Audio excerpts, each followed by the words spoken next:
Stage پہ موجود انتہائی قابل احترام مہمان گرامی، اس آج کے پروگرام کے منتظمین اور یہاں پر اس حال میں موجود میرے عزیز مشران، ساتھیوں، بھائیوں، میں عباسی صاحب کو اور جتنے بھی مہمان آئے ہیں آج پشاور میں، یہاں پر پشاور تشریف آئے تو ان کو خوش آمدید بھی کہتا ہوں، اور شاید ان کے علم میں ظاہر بات ہوگی یہ بات، جتنے بھی آج ہمارے مہمان ہیں ان کے سب کے علم میں یہ بات ہوگی، آج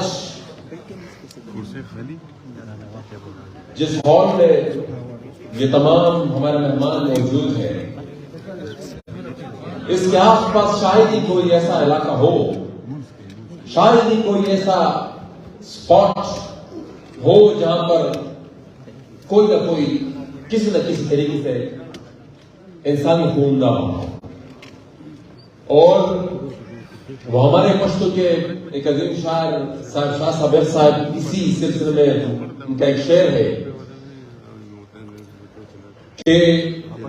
وقت دلتا چھے قدم دے لگ پخیال دا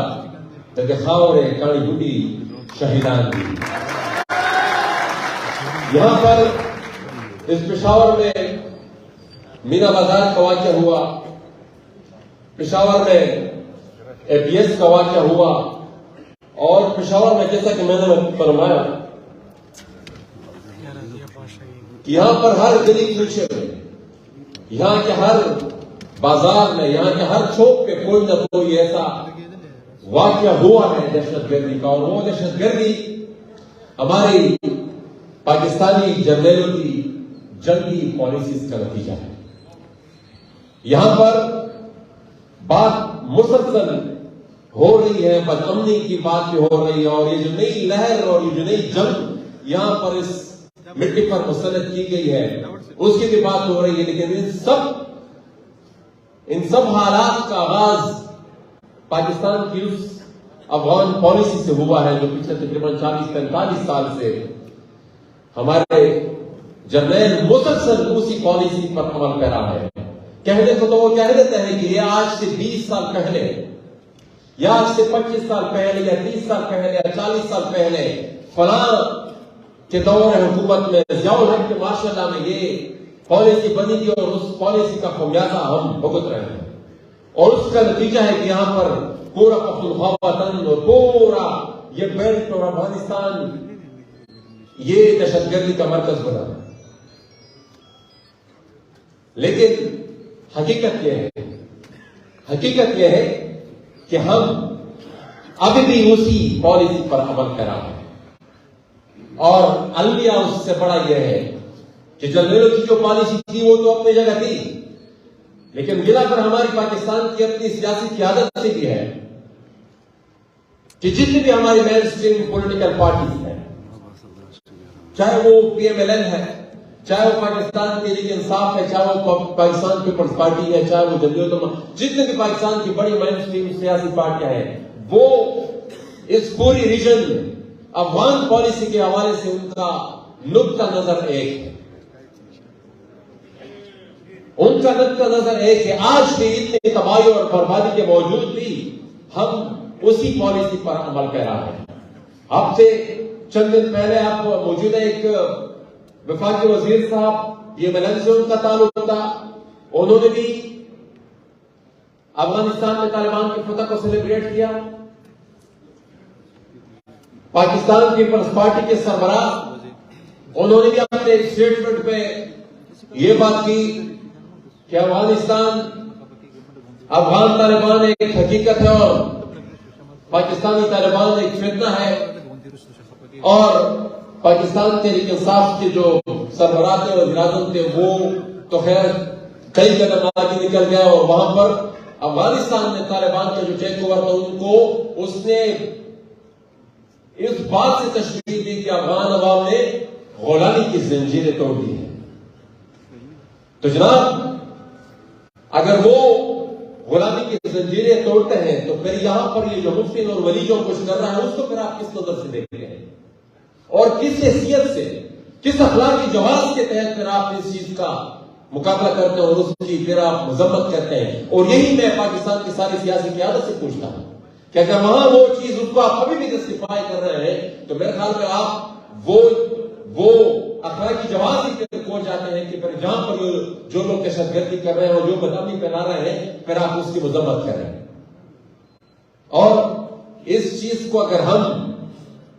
درست نہیں کریں گے، اپنی اصلاح نہیں کریں گے، تو میرے خیال میں جو تباہی و بربادی ہم نے دیکھی ہے، یہ جتنا خون وہاں ہے، اب مستقبل میں شاید اللہ نہ کرے، لیکن اگر اصلاح نہ کی ہم نے اپنی تو ہم آنے والے وقت میں اس سے زیادہ شدید اور بدترین بدامنی اور دہشت گردی دیں گے. لیکن یہ بات بھی ایک حقیقت ہے کہ جب ہم کہتے تھے مین اسٹریم پاکستان اس کو اگنور کرتا تھا کہ جو قبائلی اضلاع میں ہو رہا ہے، جو وہاں پر دہشت گرد ریکروٹ ہو رہے ہیں، میرے پارلیمنٹ کی 4 سال کی تقاریر ریکارڈ پر موجود ہے، کسی نے کام نہیں دیا، نہ پچھلی حکومت نہ اس موجودہ حکومت نے، کیونکہ ان کی ترجیحات بھی نہیں. لیکن ہے تو وزیرستان میں آج لگی ہے، خیبر میں پنجاب میں لگی، پشاور میں لگی ہے، سوات میں لگی ہے. لیکن یہ آج یہ جب افغانستان میں یہ ایڈونچر کرنے جا رہے تھے اور یہاں سے ہم ٹریننگ کر کے لوگوں کو وہاں پر افغانستان کو فتح کرنے کے لیے بھجواتے تھے، ہم تب بھی کہتے تھے کہ اس کا نتیجہ یہاں پہ ہوگا، اس کے ریپرکشنز ہمیں بھی فیس کرنے ہوں گے. لیکن اس پر بھی ہمیں پھر کبھی کہا جاتا تھا کہ یہ یس کے ایجنٹ ہے، یہ رو کے ایجنٹ ہے. میں اب پوچھتا ہوں کہ اب یہ جو لوگ کر رہے ہیں وہاں پر تو آپ کی شہیدوں کی حکومت ہے، اب یہ جو یہاں پر دہشت گردی کر رہا ہے یہ کون کر رہا ہے؟ یہ کس کی شہید ہے؟ وہ جب افغانستان میں طالبان کا ٹیک اوور ہوا اور یہاں پر فوج سفرموش پاکستانی صحافیوں کی وہاں پر جا رہی تھی ICR کے ذریعے نگرانی، تو آپ ان سے پوچھتے ہیں کہ اب یہ آپ قوم کو بتائیں کہ کیا آپ اس کے ذمہ دار نہیں ہیں؟ کیا وہ آپ کے شہیدے نہیں تھے؟ کیا کابل میں طالبان کے ٹیک اوور کے بعد پاکستانی جنرل وہاں پر سرینا میں چائے کا کپ لیا اور مسکراتے ہوئے یہ نہیں کہہ رہا تھا کہ اب سب کچھ ٹھیک ہو جائے گا؟ اب یہ جو پھر بدامنی ہو رہی ہے تو پھر اس کا ہم حساب کس سے؟ تو گزارش یہ ہے کہ جب تک ہم بنیادی جو ایشوز ہیں، جو یہاں پر آج کا یہ ماحول بنا ہوا ہے بدامنی کی میں بات کروں کیونکہ وہ اس بات کے ایجنڈے آج کے سیمینار کے ایجنڈے کا حصہ ہے، جب تک ہم روٹ کاز تک نہیں پہنچیں گے کہ یہاں پر ایک دہشت گردی اور یہ بدامنی ایک کاروبار بن چکا ہے. آپ لوگ صرف اس بات پہ تحقیقات کرا لیں کہ یہ جو 2007 8 9 10 جب یہاں پر بدامنی عروج پہ تھی، یہاں پر جتنی کڈنیپنگ ہوئی ہے، پیسوں کے لیے جن لوگوں کو اغوا کیا گیا تھا، جو ہائی پروفائل لوگوں کو اغوا کیا گیا تھا، بزنس مین کو اغوا کیا گیا تھا، ڈاکٹرز کو اغوا کیا گیا تھا، آپ صرف اس کی تحقیقات کرا لیں کہ کون اس میں ملوث تھا، تو پھر پتہ چل جائے گا کہ یہ کون اس کاروبار کے بینیفیشریز ہیں، کون کما رہا ہے اور اس کے خوف کے ذریعے مسلسل اپنے وجود کو یہاں پر جسٹیفائی کر رہا ہے. تو بدامنی اور دہشت گردی یہ ہماری افغان پالیسی جو بدقسمتی سے ابھی بھی ہم اسی کا تسلسل میں آگے بڑھ رہے ہیں، یہ اسی کا نتیجہ ہے. اور جب تک ہم اس کی اصلاح نہیں کرتے میرے خیال میں یہ ہم اپنے ہی آگ میں اس ملک کو جلا دیں گے. اور پھر جو بنگال میں ہوا، پھر اس کے بعد پھر ہم نے اس سے کچھ سیکھا تو نہیں ہے، ہم نے اس سے کچھ سیکھا تو نہیں ہے. یہاں پر میں جمہوریت میں بھی بات کروں گا، یہاں پر میں عدلیہ پہ بھی بات کروں گا. جو ہمارا سب سے آج کل بڑا مسئلہ ہے وہ یہ ہے کہ یہ یہاں پر پہلے تو اس میں بھی ہمیں سوچنا ہوگا کہ ہم ری الیکشن کی تو بات کر رہے ہیں کہ ہم ایک آزاد ریاست بھی ہے یا نہیں ہے، یا ابھی تک ہم مغرب ایک کالونی ہے. یہ ابھی تک ہم امریکہ کی ایک کالونی ہے جو سیٹوں اور سینٹوں پر افغان جہاد اور اب جو نئی جنگ وہ ایک پراکسی وار اپنی چائنا اور اس دوسری قوت کے خلاف یہاں پر ہماری سرزمین پر لڑنے جا رہے ہیں، اور ہم ان کو وہ سارا ماحول پرووائڈ کر رہے ہیں جو ان کی ضرورت ہے، جو ان کے اسٹریٹجک انٹرسٹ کو فائدہ دیتے ہیں۔ میں آپ سے پوچھتا ہوں 40-45 سال یہاں پر ہماری ہی سرزمین پر، وہاں پر امریکہ سے نصاب آتا تھا، یہاں پر ہم اپنے بچوں کو پڑھاتے تھے، وہاں سے نصاب آتا تھا کہ بھئی یہاں پر 2 کلاشنکوف جمع 2 کلاشنکوف 4 کلاشنکوف، ہم اپنے بچوں کو یہاں پر ہمارے اسکول میں وہ نصاب پڑھایا جاتا تھا۔ پھر آپ ہمارا معاشرتی علوم دیکھ لیں، پھر ہماری تاریخ اور مطلب ہر چیز میں وہ انسانی گزاری گئی، میتھمیٹکس میں بھی، سائنس میں بھی، ہر چیز میں وہ سوچ گزاری گئی تاکہ وہ ایک اسپیسیفک مائنڈ سیٹ کو بنا سکے۔ فائدہ کس کا ہو رہا تھا؟ روس کے خلاف اگر ہمیں ہوا ہے پھر بھی ہمیں تو فائدہ نہیں تھا، بحیثیت ریاست ہمیں تو کوئی فائدہ نہیں ہوا، اور اس کے بعد یہ وار آن ٹیرر فیز 1 اور اب یہ وار آن ٹیرر فیز 2 ہو رہا ہے، اس میں بھی ہمیں کوئی فائدہ نہیں ہوا۔ ہم صرف ایک بطور ایک کالونی ہم نے اپنے لوگوں کو بھی مروایا ہے اور اپنی معیشت کو بھی تباہ کیا ہے اور اپنا یہ حال کر دیا ہے جہاں پر یہ آج ہم کھڑے ہیں۔ اور جب تک ان تمام حالات کے دوران کو ہم قصوروار نہیں ٹھہراتے اور ان کا احتساب نہیں ہوتا، میرے خیال میں یہ سسٹم ٹھیک ہونے والا نہیں۔ اگر کوئی یہ سمجھتا ہے کہ ہم ماضی میں جو ہوا ہے اس کی جزا اور سزا کیے بغیر ہم آگے بڑھ سکتے، تو میرے خیال میں یہ سسٹم آگے بڑھنے والا نہیں ہے۔ میں نے یہاں پر ظاہر بات ہے سیاسی جماعتوں پر بھی بات کرنی تھی کہ ہماری سیاسی جماعتوں کا کہ وہ کیپیسٹی نہیں ہے جو ان حالات کا مقابلہ کر سکے۔ یہاں پر یہ افغان پالیسی تو ہماری یہاں پر ملٹری رول اس کا صرف ایک جز ہے، اور بھی اگر ہم دیکھ لیں ملک کی صورتحال کو دیکھ لیں، پچھلے 75 سال کے حالات کو اور ہم دیکھ لیں تو یا فوجی مارشل لائے رہی ہے، اور یا اگر فوجی مارشل نہیں رہی تو انڈائریکٹلی ان لوگوں نے یہاں پر حکومت کی ہے۔ ایک کو گراتے ہیں، دوسرے کو بٹھاتے ہیں، کرسی پر ایک کو گراتے ہیں، دوسرے کو بٹھاتے ہیں، ایک کو ٹاسک دیتے ہیں کہ آپ اس کو بےعزت کریں، پھر جب وہ ہٹتا ہے پھر اس کے بعد پھر دوسرا ہوتا ہے۔ یہ ایک ہی سرکل میں ہم پچھلے 75 سال سے چل رہے ہیں۔ تو یہ جو ہمارے بنیادی مسائل ہے اس کا سب سے بڑا یہ جو ایلیفنٹ ان دی روم کی بات ہوتی ہے، اگر اس کی اصلاح کی بات نہ ہوگی اور اس کو اپنے آئینی حدود اور قیود تک محدود کرنے کی کوئی پالیسی جب تک نہیں بنائی جاتی، تو میرے خیال میں اس کے علاوہ پاکستان کو ری امیجن کرنا اور اس کو پھر عملی جامہ پہنانا میرے خیال میں یہ امپاسبل ہے۔ اگر کوئی کہتا ہے کہ یہ پاسبل ہے تو میں اس سے ڈس ایگری کرتا ہوں، یہ امپاسبل ہے۔ اگر ان کو اپنے آئینی حدود تک جب تک ہم محدود نہیں رکھیں گے تب تک وہ چیز ہم درست نہیں کر سکے۔ آپ سیاسی پارٹیاں، ہم اگر جمہوریت کی بات کرتے ہیں، کیونکہ یہاں پر بات ہوئی جوڈیشری کی بھی بات ہوئی، سیاسی پارٹیوں کی بھی بات ہوئی، ہم یہ بھی سمجھتے ہیں کہ سیاسی پارٹیوں میں جمہوریت نہیں ہے، سیاسی پارٹیاں پلٹ نہیں رہی، اور یہ نظام رکا ہوا ہے، ہمارا ارتقائی عمل رکا ہوا ہے، ہماری جوڈیشری پرفارم نہیں کر رہی، ہمارا ایگزیکٹو پرفارم نہیں کر رہا۔ ان سب کی وجوہات کیا ہے؟ ان سب کی وجوہات یہی ہے کہ یہ کون ڈکٹیٹ کرتا ہے ہماری جوڈیشری کو، کون زبردستی فیصلے کرواتا ہے۔ پوچھئے شوکت عزیز صدیقی صاحب، فائز عیسیٰ صاحب کے سب کے سامنے کہ کون ڈکٹیٹ کروا رہا تھا ہمارے اس عدلیہ کو، کون زبردستی ان سے فیصلے کرواتا ہے؟ وہ بھی وہی ایک ادارہ ہے جو زبردستی کرتا ہے۔ جو اس ملک میں اگر کوئی کہتا ہے کہ قانون ہے اور عدلیہ ہے تو میرے خیال میں اس بات کو متفق کرتا ہوں، میں اس بات سے متفق نہیں ہوں۔ یا کلن کلائی بدماشی چل رہی ہے یہاں پر، نظام ہے ہی نہیں۔ علی وزیر کی میں مثال دیتا ہوں، وہ جلد سے جلوس کے کیسز میں پچھلے 2 سال سے پابند سراست ہے۔ ایک کیس میں ضمانت ہو جاتی ہے، اسی نوعیت کے کسی دوسرے سے کیس میں اس کو پھر گرفتار کیا جاتا ہے۔ پروفیسر اسماعیل گل اسماعیل کے والد اپنی بیٹی کے ایکٹیویزم کے بنیاد پر اس کو نشانہ بنایا جاتا ہے۔ اسی طرح ہمارے ایک ساتھی انیف پشین پچھلے 3 سال سے جیل میں۔ تو یہاں پر قانون کو بطور ہتھیار استعمال کیا جاتا ہے ان تمام آوازوں کو دبانے کے لیے جو تنقید کرتے ہیں، جو حق کی بات کرتے ہیں، جو سچ بولتے ہیں، جو آواز اٹھاتے ہیں، جو اصلاح کی بات کرتے ہیں، جو اپنی غلطیوں، اس ملک میں ہونے والی غلطی کی نشاندہی کرتے ہیں، اس کے ساتھ پھر وہی ہوتا ہے جو علی وزیر کے ساتھ ہو رہا ہے، جو گلال اسماعیل کے والدین کے ساتھ ہو رہا ہے۔ تو ہم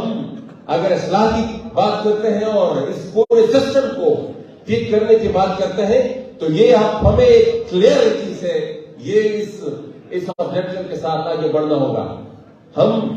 سیاسی پارٹی پر بالکل یہ بات آتی ہے، لیکن وہ ارتقائی عمل میرے خیال میں یہاں پر ہمارے پڑوس میں بھی کافی ممالک ہیں جو ہمارے ہی اس ریجن کے ساتھ وہ ارتقائی عمل ہے، وہ اس میں خود بخود پھر وہ اصلاح آ جاتی ہے۔ لیکن سب سے پہلے جس چیز کے لیے ہمیں کوئی تگ و دو کرنی پڑے گی اور کوئی واضح پالیسی بنانی ہوگی وہ یہی ہے کہ یہ جو کچھ یہاں پر ہوا اور یہ پاکستانی اداروں کا، پاکستانی فوج کا، پاکستان کی ریاست، پاکستان کی سیاست کی جو کردار ہے اس کا جب تک احتساب نہیں ہوگا اور ان کو اپنے نظریاتی حدود، اپنے آئینی حدود میں جب تک ہم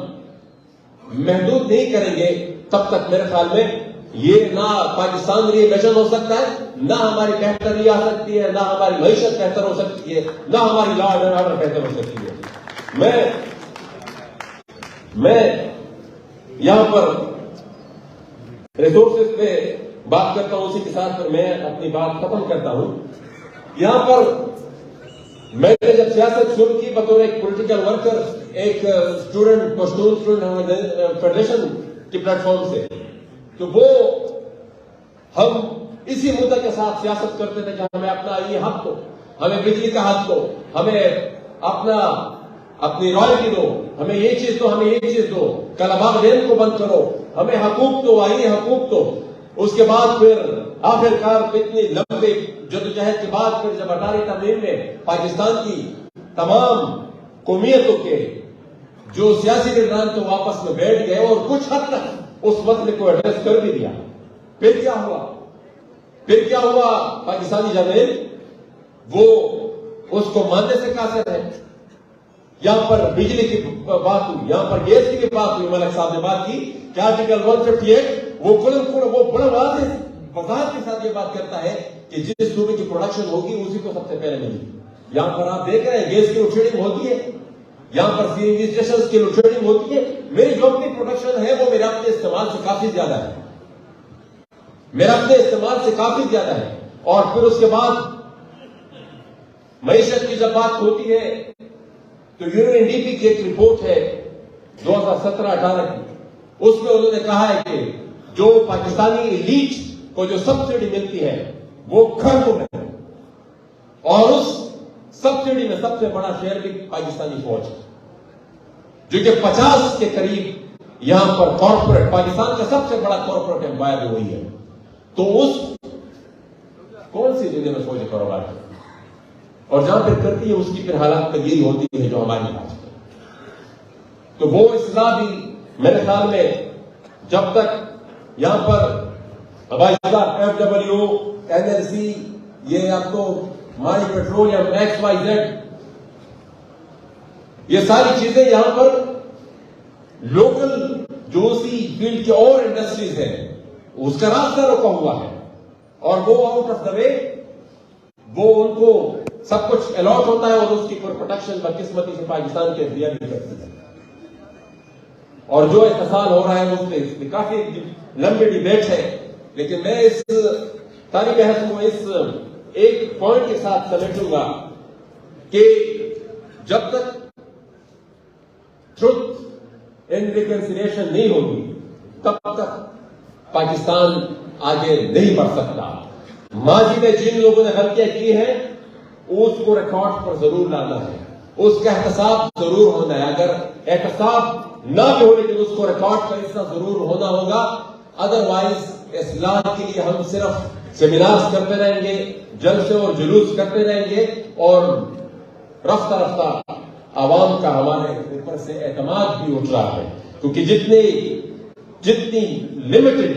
پاور کے لیے ہم کمپرومائز کر جاتے ہیں میرے خیال میں وہ آج کل لوگوں کی یاداشت اتنی ہوتی ہے کہ کم از کم سوشل میڈیا کی وجہ سے جو ایونٹس ہو رہے تھے وہ سال بعد پھر وہ سامنے آ جاتے ہیں کہ سال پہلے کیا بات ہوا، جس مدعا کے ساتھ ہم عوام کے پاس گئے تو اس کے نتیجے میں آج جو ہو رہا ہے اور آپ کو اقتدار ملا، ہم نے عمران خان کو تو ہٹا دیا، لیکن آج ریجیم چینج کے بعد موجودہ حکومت ایک علی وزیر کو رہائی دور کی بات، رہائی بڑی دور کی بات، اس نے بڑا جرم کیا ہے رہائی دور کی بات، اس کو پارلیمنٹ تک ہم نہیں لا پا رہے۔ ہمارا اسپیکر، ہم تو پچھلے اسپیکر کو مختلف القابات سے پکارتے تھے کہ بھائی یہ selected control X Y Z جو بھی ہے، ہم اس جمہوری جو عملہ کو جمہوری کہتے تھے اس دور میں بھی ہمارا اسپیکر ایک علی وزیر کو اس کا پروڈکشن آرڈر ہم جاری نہیں کر پا رہے ہیں، اور وہ ظاہر بات ہے پھر وہ کنٹرول ڈیموکریسی اتنے حد تک اب کنٹرول ہو گئی ہے کہ وہ اب ایک ممبر کو اپنی پارلیمنٹ میں بھی نہیں لا سکتی، اور اس کی وجوہات میں نے بیان کی، میں بار بار نہیں ریپیٹ کرنا چاہتا ہے۔ تو پھر اپنے تمام جو آج ہمارے نمائندے یہاں پر موجود ہیں، تشریف آئے، ان سب کا میں مشکور ہوں۔ ایک ڈبیٹ انہوں نے انیشیٹ کی ہے، میرے خیال میں جو بات ہوگی اس کے بعد پھر حل کا راستہ بھی اسی کے ذریعے نکلے گا۔ آپ سب کی تشریف آنے کا بہت شکریہ، تھینک یو۔ بہت شکریہ محسن داؤد صاحب جو کہ نیشنل ڈیموکریٹک موومنٹ کے چیئرمین تھے، اور